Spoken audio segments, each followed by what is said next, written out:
Hello? What's up, girl? What happened after Tony dumped you? Girl, I'm over it. I went from heartbreak to hate. Hi, Joy. Hi, Bob. We were just talking about blowjobs and hearing loss and the correlation. There is a correlation, kids. Be careful. Be careful. Be careful out there. Use appropriate protection, including for your ears. Oh, like yeah. put cotton balls in your ears? I don't know. Yeah, like earplugs are part of personal protective equipment. True. Pretend it's a concert. Pretend you're sucking dick in concert at Ozfest or whatever's cool these days. Yeah. But not the topic for today's show. Not the topic at all. So today we're going to talk about things we wanted to be and continue to want to be, and how the idea of who you are or your ideal self evolves, right? Yes, absolutely. So, Joy, take us back. Back into time. The very first thing that I wanted to be, God, it's a little embarrassing because it's so anti the moment, the wokeness of it all right now. But the very first thing I remember wanting to be when I was like 5 years old was I just wanted to grow up and be a mom of like a bunch of kids. Because, you know, that was still when mom stayed home and that was like a cool thing to be. And I wanted to adopt kids. Oh. So that was the thing. That was very progressive. I was like, I want to have a daughter from China, and I want to have a son from like one of the Latin American countries. And I was like that kid who was, I don't know if I just watched too many infomercials or I was trying to figure out an exact point in television that would give you this. But I was also like just a weird kid and all these ideas that were not common to my family. So yeah, that's my truth. That was the very first thing that I wanted to do was I wanted to have my like Josephine Baker type rainbow tribe, apparently. But I mean, it's not uncommon, I don't think, because you play house, right? Mm-hmm. I mean, I definitely played a different version of house with my cousins where we were like, you know, we had jobs. Okay. And didn't have time for the children. We were mean. Too busy. Put the kids, lock them in the closet, go to work. I mean, I remember like the horrible ideas that me and my cousins would come up with. Okay. Because there's 3 older cousins, so when we'd play, we were the adults, obviously, and then everybody else were children, and that 4th cousin, she could never get into the top 3. Like we would tell her to do things to be in the top 3, and she could never. So we would play definitely different versions, more like I'm a single parent, and my grandparents' house had it set up to where it would be like 2 apartments. So one of us lived in the apartment across the hall, and you know, here my single parentness and my children are horrible, those kind of things. So I don't know, I played more real when I was a kid. I got you. Jeez. So I never wanted to be a parent. No, what was the first thing you wanted to be? Wonder Woman. Nice. How old do you think, or do you remember? Oh, I was pretty young. I mean, I can remember like being gay in embryonic state. No, I just loved Linda Carter when I was a kid. Like, The Incredible Hulk was on. You know, I thought the guys from Dukes of Hazzard were hot, but I just wanted to be Wonder Woman. Okay. Because just, you know, shit's going on, all this male shit's happening, blah, blah, blah. It's just going to change her outfit, beat some ass. There it is. Jump over a fence, knock some bullets out with her bracelets, call it a day, go back to being a secretary. Hey. You just need the right outfit to kick ass. I mean, and I think personally, not that that's pretty anti-feminist, but I think if you have a kick-ass after-work gig, that a horrible office job can work out for you. Exactly. You know, sometimes you have to find ways to fund your dream. Fund your dream. True. You know, listen, I mean, nobody's paying for these outfits. You know, I'm sure she had to replace the bracelets at some point to get damaged. You know what I mean? Like, no, actually, nobody's they're magic bracelets. They don't get damaged. Just work with me here. Okay. was given a good reason for funding the dream. Fuck you. I'm going to go into my next thing that I wanted to be. What did you want to be? The next thing I wanted to be actually was an artist. Ooh. But I'm not good at drawing. But I do remember what I used to do. I was obsessed with doing this, was I would draw like these real room scenes, you know what I mean? So I would sit on the couch in like the corner of the living room. Yeah. And I would draw exactly what it looked like, the door entrance and that whole wall, and then the wall adjacent to it, and you know what I mean? And like trying to get the details real exact. But I also realized early on that I did not have the drawing skills of my mom or even my dad. So I was like, and in my mind at that age, an artist had to be able to draw. Like that was the only type of artist. Well, you know what I mean? Not today. Not today. No. But then, yeah. Because I had similar dreams and still do of being an artist. And my dreams were more complex though, Joy. Okay. So my dream was not just being an artist. My dream was being a rich artist who maybe only sold one piece a year. Okay. But everyone just died to have it. Literally. No, but my main artistic dream when I was younger was to live in one of those gigantic lofts with no walls, concrete everywhere. I still do. But I mean, you know what I mean. Like be an artist, which means you don't do shit all day long. You're just wandering around this gigantic loft, because in the 80s and 90s, that's what all artists look like in the movies. They have these gigantic lofts that probably would cost $8-9 million in New York City nowadays, but could still afford it. Could still afford it and not sell any art. You know, exactly, because those few pieces were just sold for such a high amount. I hear you. I had a need to be loved. And a need to be showered with money, and a need to be lazy. I hear you. I don't feel any of those things have gone away. I got you. But that was a pretty long, I mean, that was still in the back of my head dream forever. Because that was what I ideally, when I was like, when I'm an adult, I'm just going to live in this gigantic loft apartment with all the windows and see all, and the meatpacking district or something like that. So, see, your dreams had like they were like the complete layered package. Mine didn't get that way until I was probably like 13 or 14, where I started envisioning the whole life. But I had one more dream that happened before then. Okay. When I was 11, and I remember this dream because my father killed it. But I mean, I get it now. Now that I'm older, I get where he was coming from. I get his thought process. He didn't tell me it was because he had done what I wanted to do, but I wanted to be a teacher. I remember being so excited to tell him. We were sitting at a Chinese food restaurant. That was our gig when we would get together every other weekend. And I remember I was so excited to tell him, Dad, I know what I want to be. I want to be a teacher. And he was like, absolutely not. Because of this part of my life that you didn't know about. That you didn't know, but still don't really understand. Yeah, right. Yeah, because he was a teacher at one point. Yeah, because he was a teacher. Yeah. He had taught middle school for years. My mom was a teacher for a short while.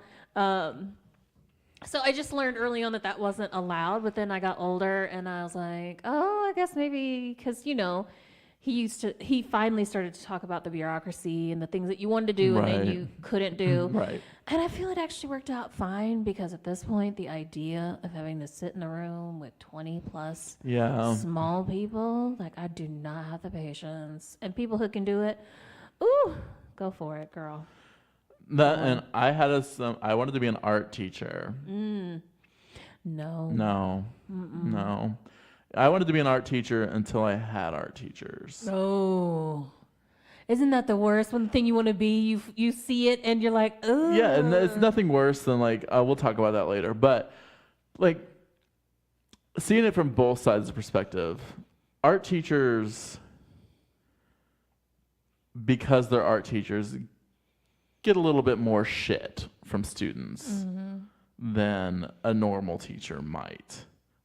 In my day. Today, I think it's straight across the board. Teachers get treated like shit. But back then, they were a little more buddy, so you could actually be a little bit more rude to them, or at least I was, and everybody in the room was. And then I would see the other side of it is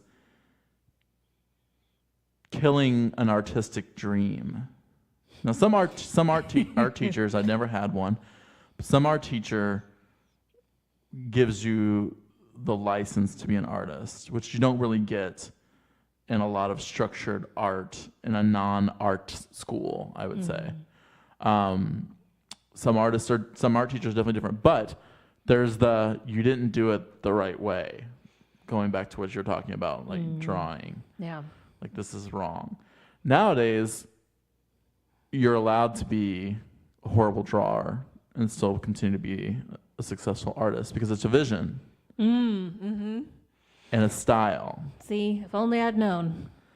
If only you knew laziness was a style, I would have been doing minimalist pencil drawings with one dot on the page. If only I knew that was available to me in my future, I would have stuck with it. I mean, the nights, the things I think about, like, is the nights alone that I spent, the years in the nights alone that I spent just drawing comic books and just throwing shit away because it wasn't good enough. Yeah. And just, draw it, trash it, draw it, trash it, draw it, trash it. Because artists have to practice. No one is a self-taught artist. You are never a self-taught artist because you weren't a teacher to begin with. You can't teach yourself. You are a self-practiced artist. You practice. Okay. There's a life lessons for those Instagram kids out there. Anyway. Practice, trash. All to do things perfectly. When I got to the point where my life, I felt I could not do things perfectly, I tossed that dream aside. Wow. So. Yeah. And switched to digital, which I've been doing 20 years. So a little more forgiving than pencil and ink. I guess so. But I'm glad that you do digital art because. I'm glad I do too. I'm not glad that no one cares about it, but that part is because unfortunate. it's not art. It's not art. We're not even gonna get into that because I know. No, we're not gonna get into that. So my next dream was when I got all elaborate and crazy, and I would run through all the different scenarios and the thoughts and the whole thing. I was gonna be a martial arts master. I was going to have my own dojo like my dad did. And I was going to be this badass who walked around in a high ponytail. Oh, high ponytail.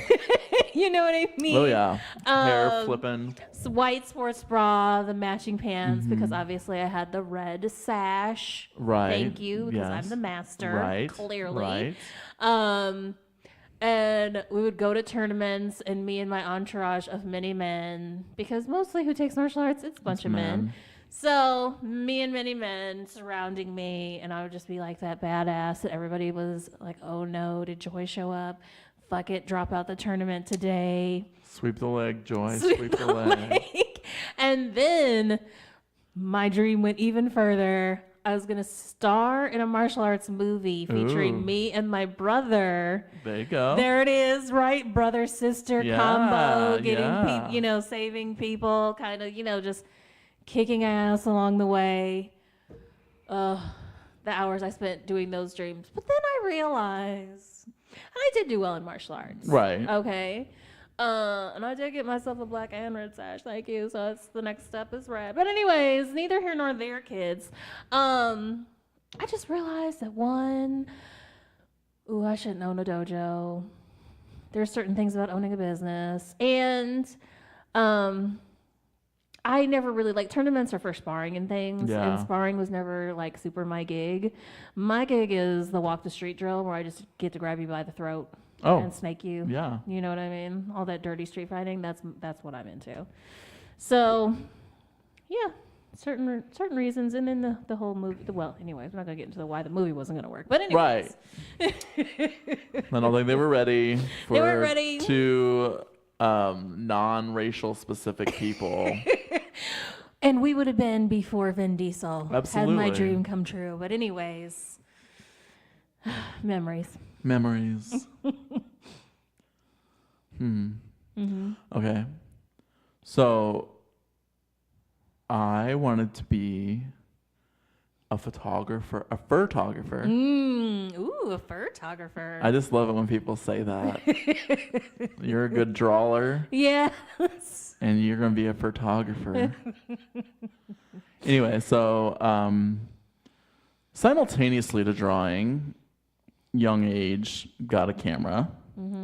Would take pictures of everything possible. There's just rolls and rolls. And this is on 110 film, kids. You don't even know what 110 is. We don't know. We don't know what. Anyway. So I would just take pictures of everything. Family, birds, people, buses, whatever. I have pictures and pictures of nothing for a reason. I mean, no reason at all to have pictures. I always wanted to be like a seedy underbelly photographer. Like, you know, take pictures of like prostitutes. I mean, I don't want to bring prostitutes back into it because you know that's my aesthetic. I do know It's my favorite style So of it's not person. far from what I was thinking. As soon as you said seedy, I was like, oh, Lord, he wanted to be that photographer inviting people up to his apartment so you could take their portfolio photos and quotes. No, just like not that kind of seedy. I mean, like, you know, the things that you would consider like, you know, heroin addicts, things like that kind of I got like, you know, hard life on the streets of New York. This is a Kentucky kid's dream, you know? Okay, I got you. Trailer park dream. I lived in a trailer park, so that was there. And there's lots of photos of just, here's a photo right here, Joy. There it This is. is a photo of a trailer with a car that I set on fire. Nice. Yeah. This is before the car set on fire, Well, clearly. but it was the one I set on fire. Anyway, so just like random things. And then I wanted to do like, you know, I wanted to be a photographer. So I studied photography for a while in college. And again, I want to say he's a horrible photo teacher. He's a horrible photo teacher. I mean, just like, I don't know. He called me RJ Reynolds because it was a cigarette company and I smoked all the time outside of the photo lab. Okay. And then he like said I had this horrible Southern accent and I don't know.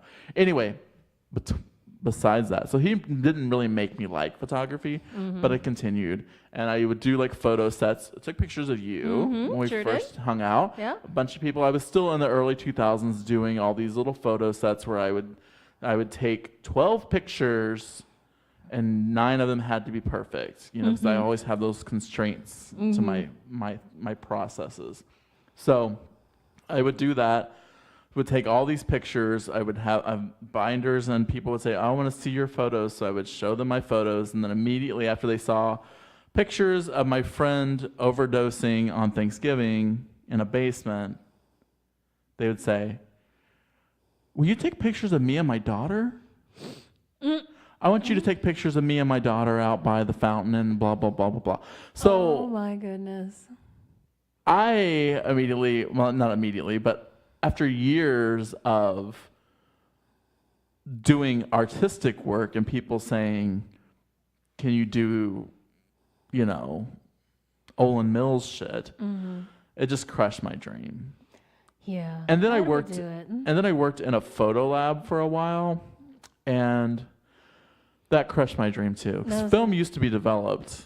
I don't know if people know that. Oh, yeah. But chemicals and stuff and harshness, and I didn't mind it when I worked in like did it photo lab for myself, but when I actually did it for people, it wasn't fun. So that was my one time where I learned that something you do that you feel is artistic and fun, you might not want to be doing it as a job. So that's why I never went down the path of actually doing art as a career, because I felt that I would hate it. That is so true. You don't even know. And there's no soul in graphic design. Sorry, kids. Sorry to all those graphic designers out there. There's no soul in it. So that's why I just do art for therapy and not for profit. I completely understand. Unless you want to pay me, then you can go ahead and give me money on the side. Coin it up. PayPal is boballred@yahoo.com. And yeah, there's that. What's next up for your list of things you wanted to be? So I wanted to be a writer. Once upon a time. Sometimes still true. You write. You're a writer. I understand. Can you let me start off? Gotcha. When you're a kids. And not even really just as a kid, even like all kind of throughout high school, I had this idea. Now, of course, in my family, that was never going to fly. Not even a million years. Neither parent was on board for that. But I've written since forever. I've always written poems and things. Started off very like all the poems, the lines had to rhyme and the whole thing. And then kind of, graduated to poems that don't really have that form and short stories and blah, blah, blah, blah, blah. And wrote one novel. But anyways, that's neither here nor there. But I knew that wasn't like a real thing that was like an option, right?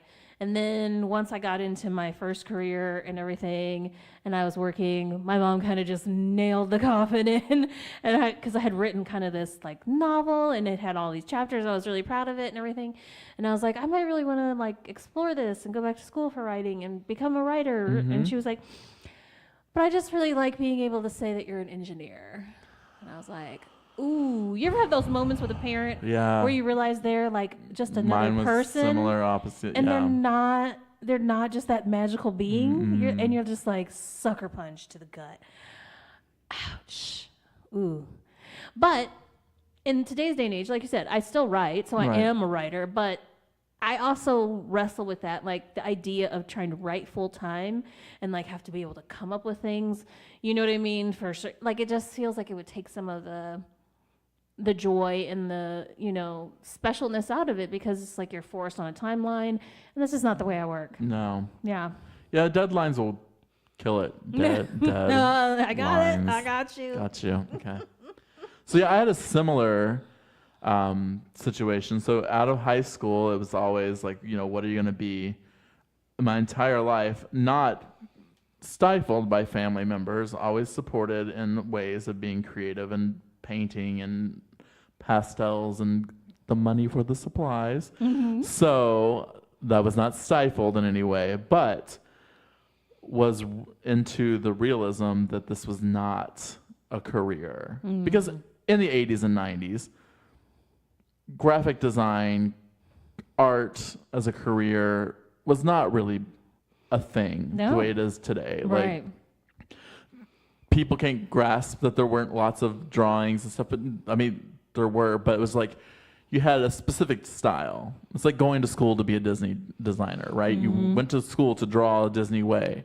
That's the Disney school. So like you could go that direction, but my family was like, be real. So there were two things that I was going to be. That one was a corporate lawyer. Now, not in a way of helping people, but in a way of being an evil corporate lawyer. Okay. That was my dream. Nice. I was that kid that would carry a briefcase to school for no purpose whatsoever, but to have a briefcase. I would write on accounting journals just to be that person, be like, what the fuck is this motherfucker doing is probably the sentence that's been said the most about me in my life. I feel that's accurate. Like, what the fuck is this motherfucker doing? So that was me. And so I was going to then be an accountant, which I'm good with numbers and it's natural to me. Not because I'm a man, but just because I'm good with numbers. Right. But I'm bad at school. Accounting was, for whatever reason, the only thing I could get A's in. I couldn't even get A's in art. So immediately upon graduating high school with all D's and an A, I went on to become an accountant.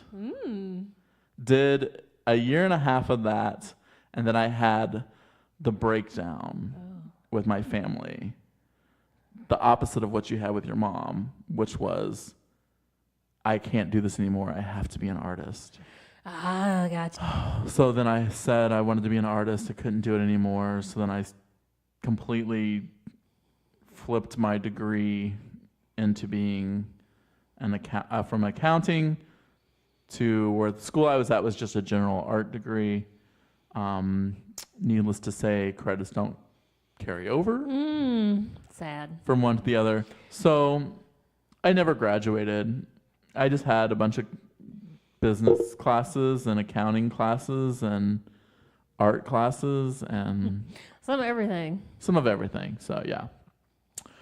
So that was my flip story. So Gotcha. do you have a new what you want to be, your destiny, your vision, your vision quest? Ooh, my vision quest. Honestly, my vision quest, and I feel that I'm already living it. I just would like to get paid like twice the amount that I currently do. I mean, who doesn't want that? Right. But I just want to, anymore, I've worked enough years and enough jobs, shitty jobs. Most of them have all been shitty, whether they paid little or they paid a lot. I just want to like going to the place. You're going to have to go to work every day. Right. I just want to like going there. And currently, 18 days out of 20, I'm here for it. So my dreams are much simpler at this point in life. That's good. You know what I'm saying? So you're just Could definitely use more money. right. Ooh, Make more money, but be happy with doing what you're doing. absolutely. That sounds pretty American. It's pretty basic. It's so basic. I think being basic is good. It is. The problem is everybody wants to be a special, unique snowflake, you know, and like the most Snowflake in the sense that it's like unique. different. Yeah, it's different. right, not in the term that's being used you're today. right. You're right. See, they've taken all the words and they've changed them. It's not what it meant when I was a kid. No. Snowflakes we're all unique, just like the snowflakes. We're all different and special. And it's like, no, you're not. No, and that's always been my problem, is that not everybody can be unique. Not everybody can have charisma, uniqueness, nerve, and talent. Not everybody can. Not everybody can. Everyone thinks they can. Everybody has Instagram now where they pretend that they are, Yes. but not everybody is at the level that I am. I was going to say, please tell me this leads into your next dream because I need people to know. So my new dream is this. I want to continue doing everything that I'm doing now, which is like what I'd like to call a digital renaissance. I'm doing art. I'm doing, podcasts. I've made music. I've made an album before, digital. Right, I'm going to release it soon on the interwebs. It's been locked away quietly in MySpace land forever, but I'm gonna release it soon for the masses, just for free and fun. So you can see where I was 12 years ago and see how music's just now caught up. Anyway, I want to be a cam girl. Yes, and explain to the people because some people may not know what that is. I just want to be on camera. Well, I have to go on a fitness journey for this, obviously. I don't think so because there's something for everybody. But nonetheless, I hear you. I don't enjoy being. I mean, we had this discussion before where I thought, hey, I'm fat, and that's some people's like thing. They like fat people, and that's, it's not a novelty, but it's a fetish in a way, and then. While entertaining gentlemen that find overweight men as a fetish, I'm not really a fan of it. Yeah. I don't like the terms that you're called and the things that they say about you. It's more derogatory than what you would think it would be. More derogatory than love, let me say that. So, I get it. I'm not saying I need to be super thin, but I'm saying I have to be camera ready. Okay. And I just want to make some coin. I just want to make some coin, literally, cha-ching, ching, ching, on that cam site. Drop the tokens, drop the coins.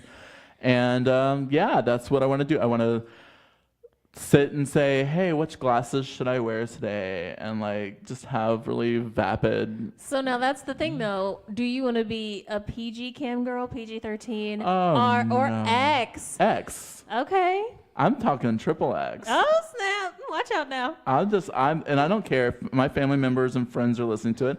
You don't got to subscribe. You don't have to look at it. Right. No one's asking. I'm looking at this as an art form. Okay.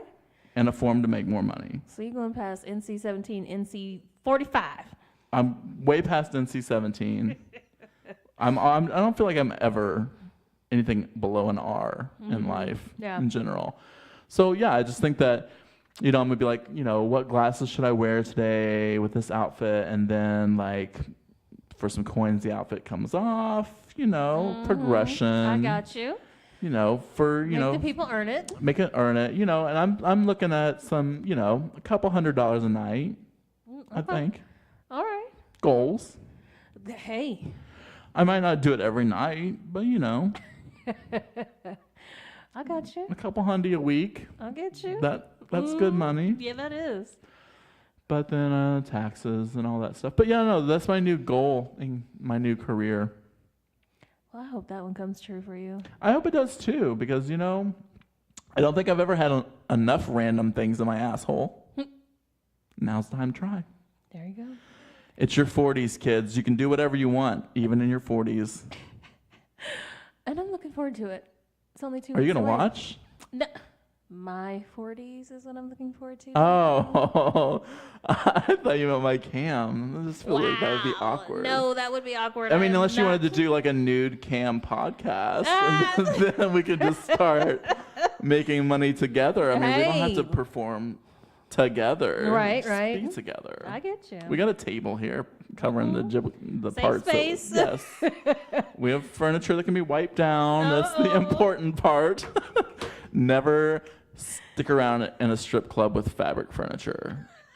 There's a life lesson for you.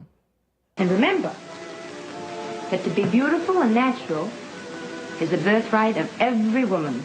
And I wish you all loads and loads of loveliness and good luck.